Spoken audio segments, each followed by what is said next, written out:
50 plus free real estate practice exam questions 2022. This free practice exam is here to help you master the national portion of the real estate exam. Our real estate practice exam pulls from a large pool of questions, so you can expect a different study experience each time you take it. Don't forget to read the explanations so you fully understand the question. At the very end of each exam, there is a recap of the questions you got right or wrong, which is also very helpful to look at. Question 26. A buyer gave a broker a written offer to purchase property, which contained a 14-day acceptance clause along with a $3,000 deposit. On the 7th day, before acceptance by the seller, the buyer notified the broker that they were withdrawing their offer and asked for the return of the $3,000 deposit. Which of the following statements are true? A. The seller is entitled to $3,000. B. The buyer cannot withdraw their offer. C. The buyer can withdraw their offer, but the $3,000 stays with the seller. C. D. The buyer can withdraw their offer as long as the seller did not accept the offer and the buyer can obtain the $3,000 deposit.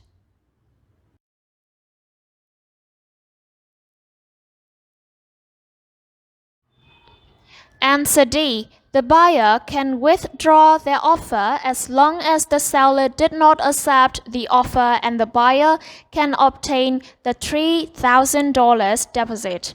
This is all because the seller has to accept the offer. Remember, an offer is legally binding until it becomes a contract through acceptance. Question 27. As a listing agent, what obligations do you owe to an unrepresented buyer? A. None. B. Loyalty. C. Confidentiality. D. Honesty and fairness.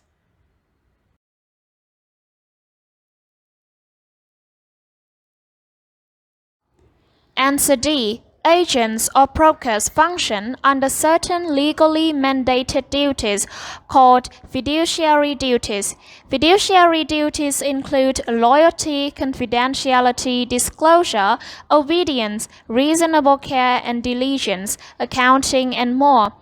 Honesty and fairness must be given to an unrepresented buyer.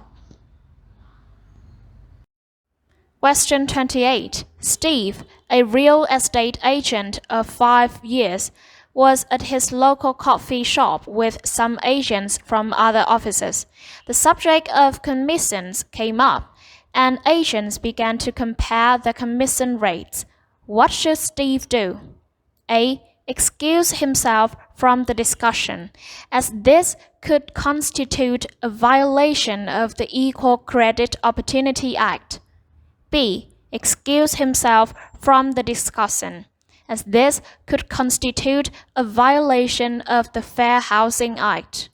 C. Advise the other agents this could constitute a violation of the Sherman Antitrust Act.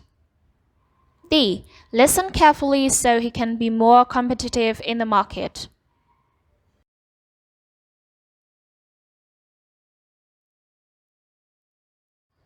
Answer C. Steve should advise the other agents this could constitute a violation of Sherman Antitrust Act.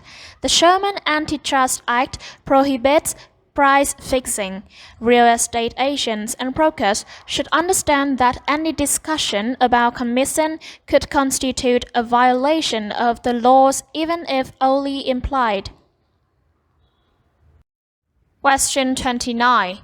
The bundle of rights include A. Possession, ability, illusion, enjoyment, disposition. B. Possession, ability, exclusion, enjoyment, disposition. C. Possession, control, illusion, enjoyment, disposition. D. Possession, control, exclusion, enjoyment, disposition.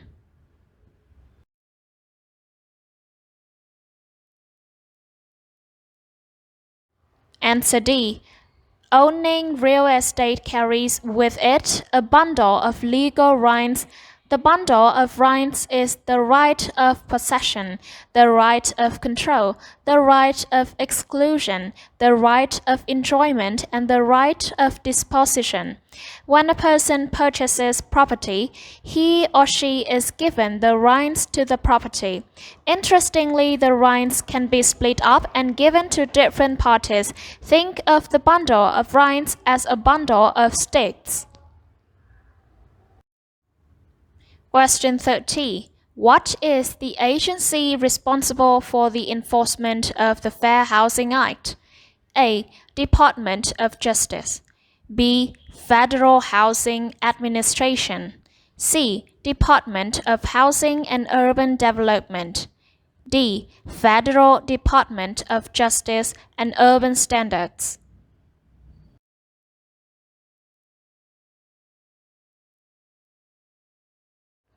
Answer C. The U.S. Department of Housing and Urban Development's Office, or HUD, administers and enforces federal laws and establishes policies that make sure all Americans have equal access to the housing of their choice. Question 31. A claim that has the appearance of having valid title, but in reality, the person either does not hold actual title or there's a significant defect in the written documents supporting title that makes it invalid. This an example of which legal concept? A. Falsifiable action. B. Intangible title. C. Color of title. D. Clerical title.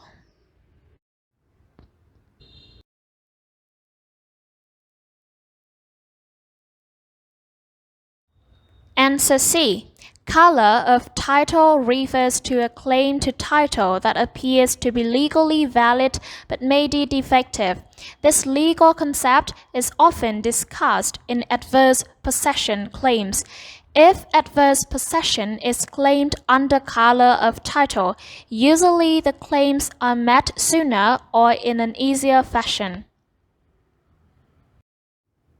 Question 32. Which of the following best describes the acceleration clause? A. A provision in a mortgage or deed of trust signed with the lender that states that the borrower must pay the mortgage in full before the borrower can transfer the property. B. A contract provision that requires a borrower to repay all of an outstanding loan if upon a breach of the contract. C. The statement that a lender can penalize a borrower if the borrower pays off the mortgage much sooner than usual. D. A contract provision in real estate that establishes the order of priorities of financial claims.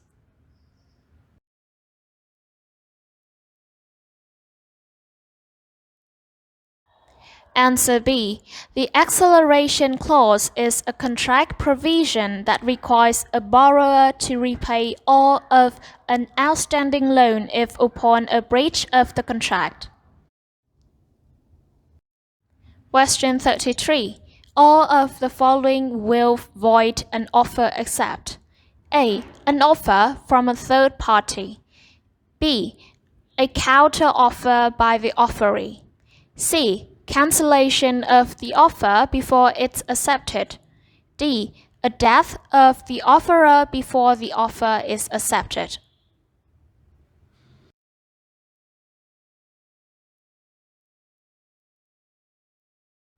Answer A. An offer from a third party does not affect someone else's offer. A counteroffer by that offeree would affect an offer, however, as well as a cancellation or death of the offerer before the offer is accepted.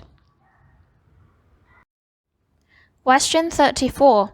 Under these rights, all landowners whose properties adjoin a river or stream have the right to make reasonable use of it as it flows through or over their properties. A. River rights.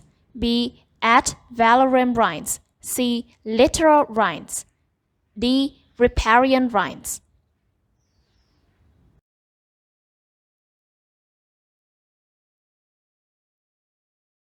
Answer D. Under riparian rights, all landowners whose properties adjoin a river or stream have the right to make reasonable use of it as it flows through or over their properties.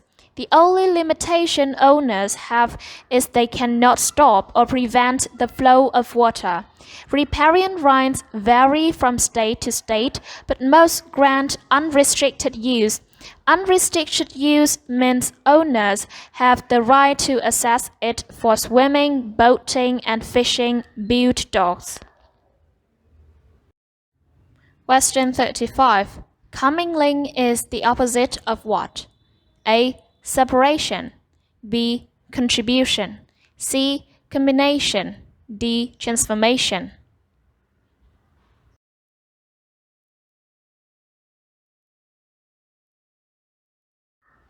Answer A.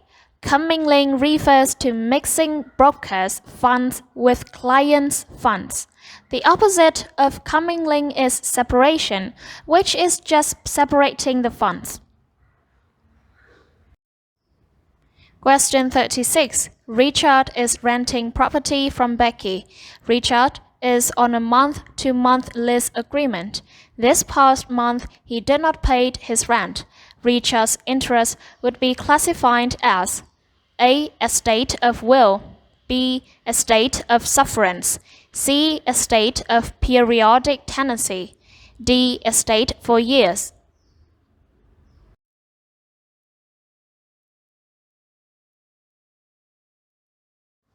Answer B. A tenant who continues to occupy property after his or her rights have expired is set to occupying the property under an estate of sufferance. Question 37. The cost of public services is distributed among real estate owners through what? A. Personal property tax. B. Real property tax. C. Special assessment. D. Sales tax.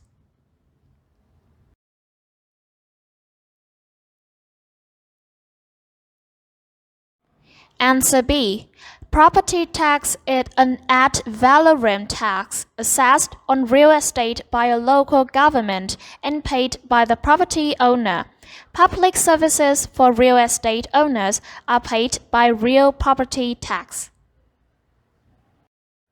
Question 38. What form of legal land description consists of principal meridian lines that cover most states in the U.S., running north to south, and base lines running east to west?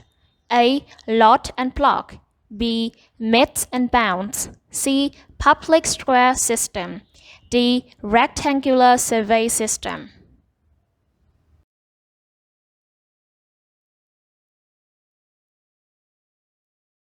Answer D. The rectangular survey system consists of principal meridian lines that cover most states in the U.S., running north to south, and base lines running east to west. These principal meridian lines are named or numbered to identify their location. Using those lines for references, quadrangles are formed, which are smaller squares identifiable by where they are located near the principal meridian and baseline. This process continues, creating a smaller and smaller grid that can be used to identify the specific location of any property. Question 39. Utilizing the 28 per 36 rule, if Rebecca's gross income is $4,500 a month, she would need to spend less than ... in housing cost a month to qualify for most loans. A. $1,200. B. $1,260. C. $1,728. D. $13,500.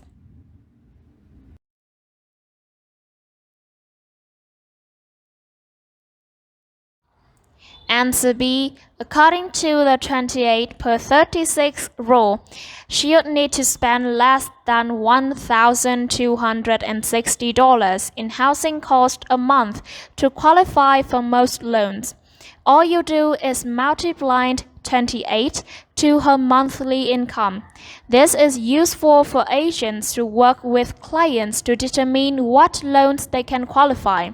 The 28 per 36 rule states a household should spend a maximum of 28% of its gross monthly income of total housing expenses and no more than 36% on total debt service. Lenders typically want no more than 28% of your gross monthly income to go toward your housing expenses, including your mortgage payment, property taxes, and insurance. Once you add in monthly payments on other debt, the total shouldn't exceed 36% of your gross income. Question 40. According to the Do Not Call list and established business relationship rules, how many months does a real estate professional have to call an expired listing client to solicit new business? A. 18 months. B. 6 months. C. 3 months. D. Indefinitely.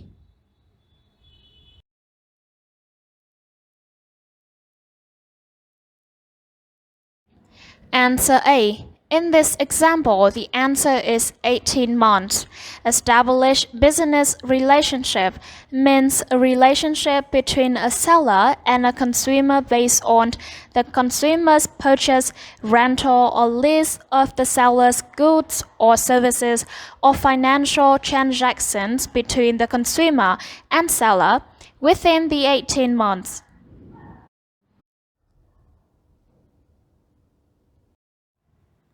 Question 41. Assuming there are no extra fees and the broker is representing the buyer and the seller, what was the final sales price of a property if the commission rate was 5.5% and the broker received $11,000? A. $60,500. B. $66,000. C. $175,000. D. $200,000.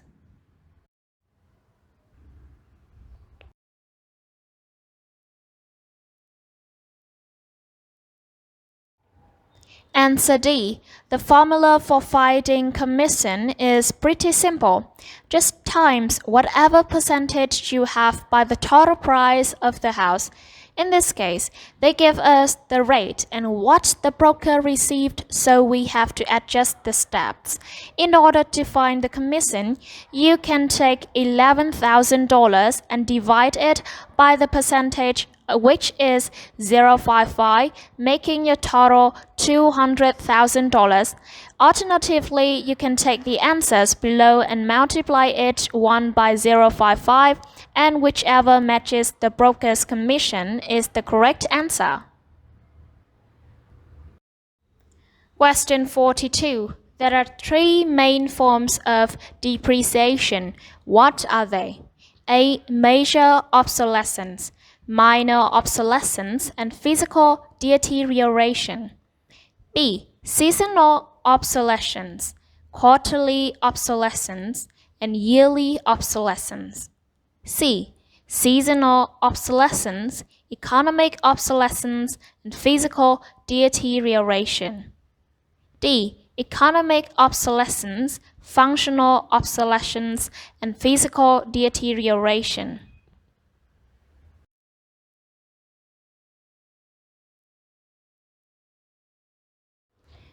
Answer D. The three main forms of depreciation are economic obsolescence, functional obsolescence, and physical deterioration. Question 43. What party usually pays the loan origination fee on a federal housing administration loan? A.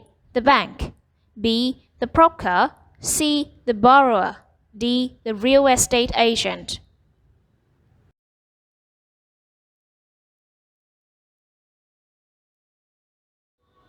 Answer C.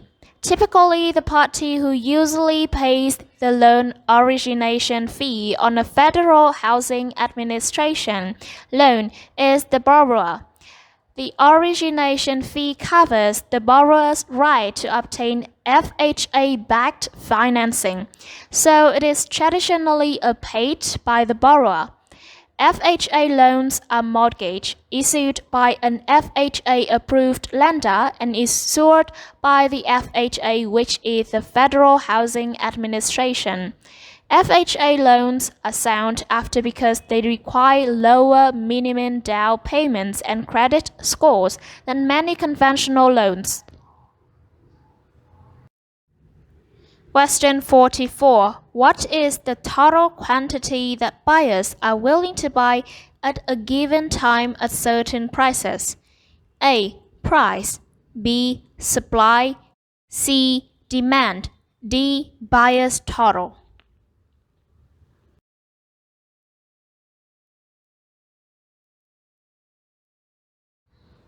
Answer C. Demand is an economic principle referring to a consumer's desire to purchase goods and services and willingness to pay a price for a specific good or service, holding all other factors constant. Question 45. An appurtenant easement has several ways of legal termination. Which of the following is not a valid way to terminate an easement? A. Expiration of the easement. B. Revocation by the servient owner.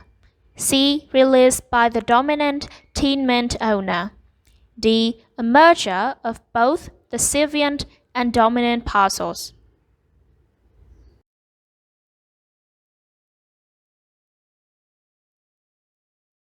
Answer B. Easements are appurtenant, meaning generally pass along with ownership changes in real estate, but there are several ways of legally terminating them. Expiration, release, merging, and abandonment of the easement are all ways to legally terminate the applicable easement. The servient estate serves the dominant estate and cannot terminate the easement even though revocation.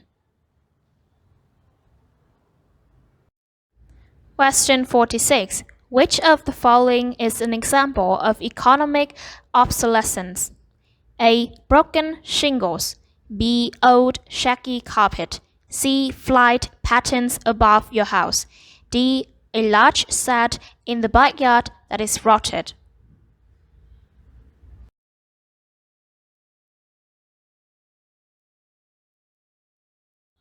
Answer C. Economic obsolescence refers to the loss of property value due to external factors, meaning things of the property affecting the property's value. Examples of causes of economic obsolescence can include flight patterns, a busy highway, and rise in local crime. Question 47. What best describes the type of agency typical in property management in which an agent has limited power? A. A special agency. B. A general agency. C. A universal agency. D. An exclusive agency.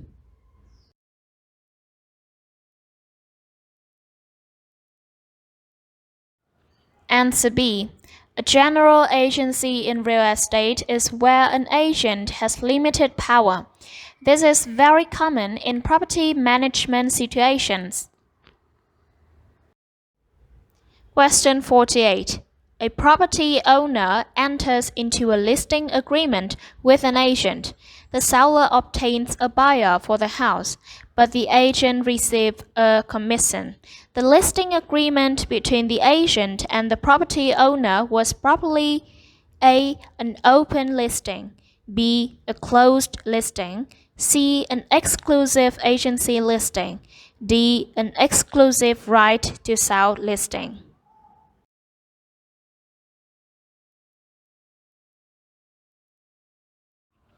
Answer D. In an exclusive right to sell listing, the agent gets paid no matter who sells the property, regardless of whether it's the agent or the seller. Knowing this, it's safe to assume this was an exclusive right to sell listing. Question 49. The legal principle under which a person who does not have legal title to a property acquires legal ownership based on the continuous occupation of the property. A. Condemnation. B. Eminent domain. C. Adverse possession. D. Inverse condemnation.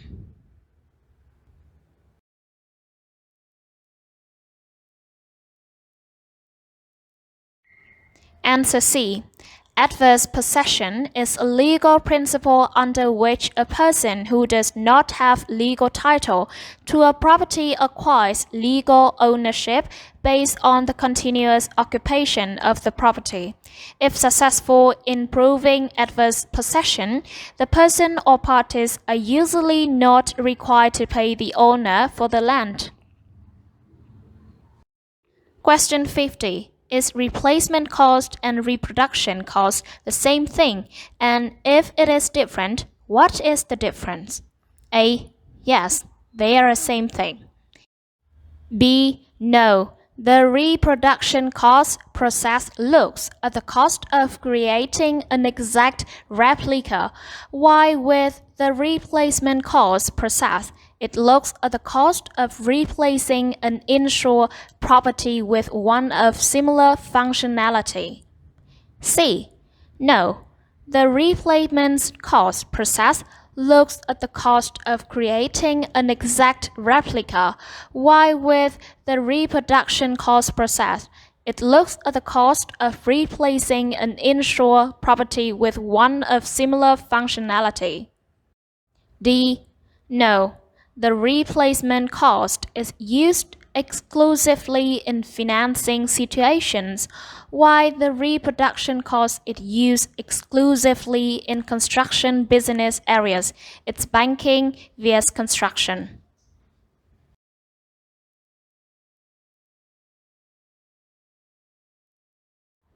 Answer B. No replacement cost is the cost of replacing an asset or property. Reproduction cost estimates how much it would cost to exactly reproduce an asset or property to exact specifications. Reproduction cost looks at the cost of creating an exact replica and should not be confused with replacement cost, which looks at the cost of replacing an insured property with one of similar functionality. Reproduction cost is more specific. Real estate practice in Georgia 2017.